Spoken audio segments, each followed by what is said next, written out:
The world is mourning the loss of legendary British interviewer Michael Parkinson, who died on Wednesday aged 88.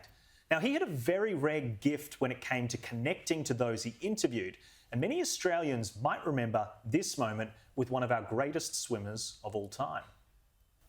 You've always said that you're not gay. You've always said that your sexual experiences have been with women. Is all of that true? Well, that's true, but you know, I've thought about this for a long time. I bet. Yeah. I'm not straight. You're not. And this is only something that very recently, we're talking in the past 2 weeks, I've been comfortable telling the closest people around me. To handle a conversation like that so sensitively is more challenging than most people might realise. And Parkinson had moments like this all the time. Here are a few highlights the ABC pulled together in a tribute piece. A guy came up to me in the street. I hope I can get away with this. It's a beauty. In other words, if you were me, what would you do now? Well, just wrap it up. I don't see no black and white couples in England or America walking around proud holding their children. What it needed, of course, was you to say at some point, which you've never done before, I need help. So what was the moment when you decided to do that?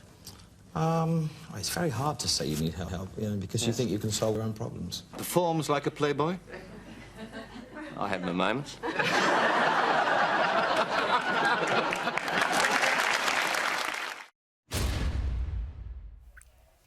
Michelle, what a career. It's very challenging to connect to people in those interviews, Yep. to be able to draw that information out in a way that's respectful.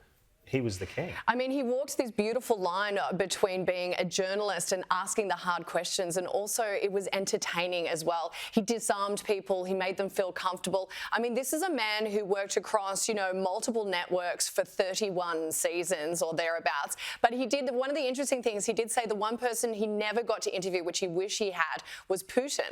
And I think that if he had got to interview Vladimir Putin, that would have been, boy, what an interview that would have been. Interesting, because nowadays you would get in a lot of trouble for even suggesting that.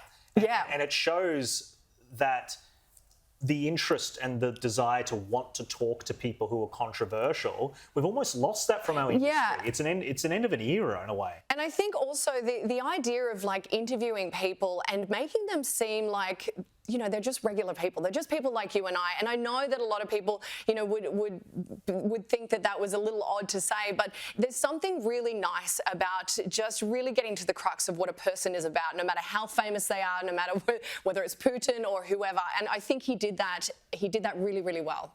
Yeah. And Caroline, what are your thoughts? I love his interview with Dame Edna. That there is absolutely one of my favourites. And one of my favourite things about Parkinson is that moment when he couldn't quite hold it together and he just started laughing. And he's done that through, obviously, a number of interviews over the course of his career, but when he breaks into laughter, it is just one of the most beautiful and genuine things to behold. And when you see someone of his calibre and obviously his level of professionalism, just let us have that little peek into who he is. That there for me is always a highlight.